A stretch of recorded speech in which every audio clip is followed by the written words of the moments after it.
Man, Telltale Games was a highly underrated company.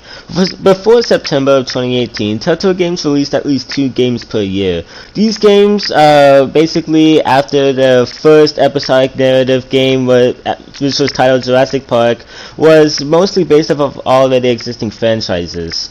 In these games, all of them were interactive stories where your choices will affect the outcome of the narrative. Even though your choices had minor effect and some of their games were plagued with tiny technical issues, the main meat of their games was how well Telltale could tell a good story, and how well each character was developed. Now, what characters in a narrative are usually the most developed and are always the most motivated?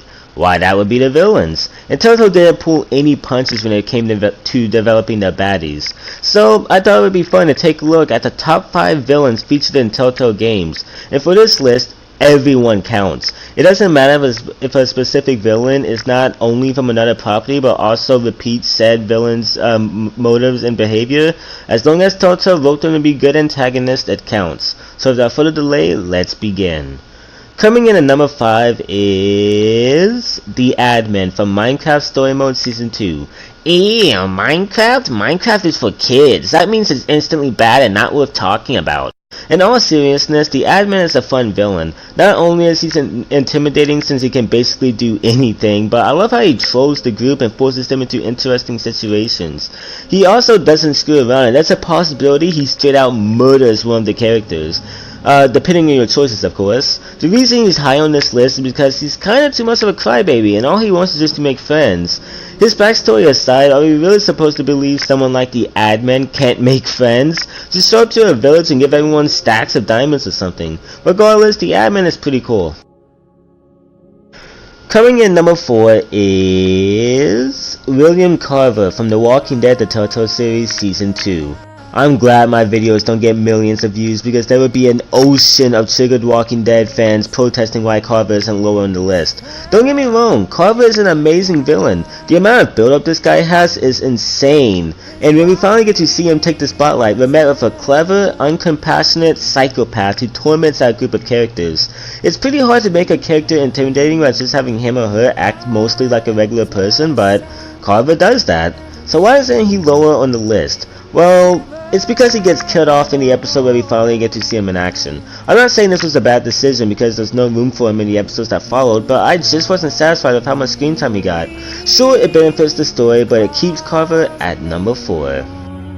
Coming in at number 3 is Bloody Mary from The Wolf Among Us. I was fine with Carver not getting too much screen time since the game couldn't have done much more of him, but Bloody Mary is Telltale's Boba Fett. I'm pretty sure most of you are familiar with the creepypasta of Bloody Mary. If you walk in front of a mirror and say her name 3 times, she kills the crap out of you, blah blah blah.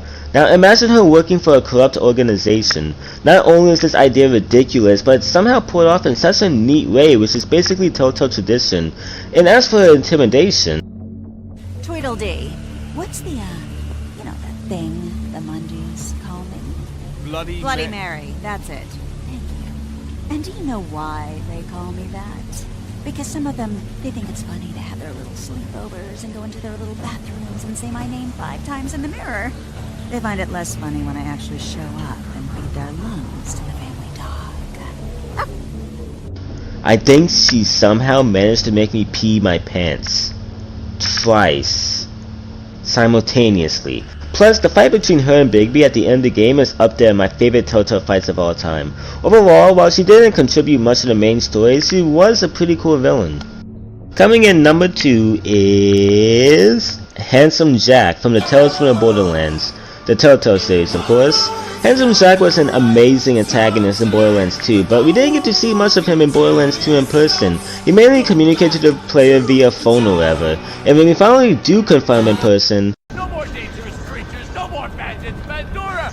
It could have been paradise! Well, bye. Either you killed... So if Handsome Jack dead, how is he in Tales from the Borderlands? Well, we find out before Handsome Jack's demise, he uploaded his conscience into an AI that takes the form of his identity. We get to see a lot of Handsome Jack in this game, since he's kind of stuck in your head and all. And he is the comedic psychopath we all know and love. Are you kidding me right now? Oh, pinch it off. Just pinch it off. Seriously? Oh, please don't do it. Please don't do this to me. Oh, gross. Smash the baby's face! Crunch its teeth! Run!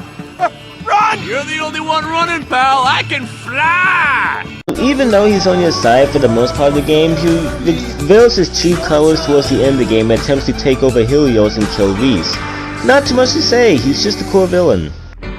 Since Telltale is so good at making their antagonist, there has to be an honorable mention. So who do I pick for my honorable mention list? I don't know, probably every Telltale villain ever. And that's, all of them have serviced the plot in a favorable fashion. Each villain has been amazing at best and serviceable at worst, making them at least all worth mentioning. And now, the best villain in any Telltale game is the Joker from both Batman the Telltale series and Batman the Enemy Within, which is still the Telltale series. Some of you might say this is because of my bias towards my love for Batman and his rogues gallery. Even if you take that away and look at it objectively, John is such a well-developed character. The thing that makes John such a good character is how well Telltale plays off your expectations. He's the freaking Joker. You already know he's going to be a bad guy, but every time you're expecting him to drop the act and do something like blow up a hospital, he keeps going until you realize, wait a minute, there is no act. This is an actual mentally sick individual who just wants to be loved and cared for by his friends. And if it's not Waller's corrupt tactics that drive him over the edge, it's how much you use him throughout the game and never appreciate how much of a valuable friend he is. And when he makes his transition to full Joker, it's kinda hard to hate him. He can't control his illness, and the only thing in his life that he values and looks up to is you, Bruce Wayne. When you turn your back on him, it's no wonder he goes a little crazy. I'm sorry. I didn't mean... Sorry? You didn't mean it! I worshipped you! Hun, he don't matter. Not anymore. You see what he does? And what happens when you beat him? He gets thrown back in Arkham, and unless you choose the ultimate friendship ending, he's left alone with no one else. I usually like the Joker because of how funny, crazy, and destructive he is. And even though Telltale hit all the right notes when John finally made his transition to full Joker, I cannot appreciate those elements as much as I usually do since I feel so bad for him.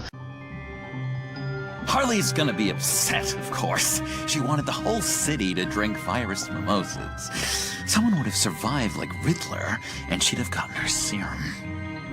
You think she'll forgive me when she finds out? She'll kill you the minute she finds out. I know that. Deep down inside. You always said I had a self-destructive streak, Dr. Leland. Yeah. Thing is, Harley's perfect the way she is. And if she does get sick, I'll be there to take care of her. John. And that is how you develop a character. You need me. I'm the villain of your dreams. So yeah, that's my personal top picks for the best Telltale villains. Each of these villains are amazing in their own right, and each of them represent how talented the writers at Telltale are. Anyways, I hope you guys have enjoyed this video. If you have, then please like and subscribe, and as always, I will see you guys next time. Peace, everyone.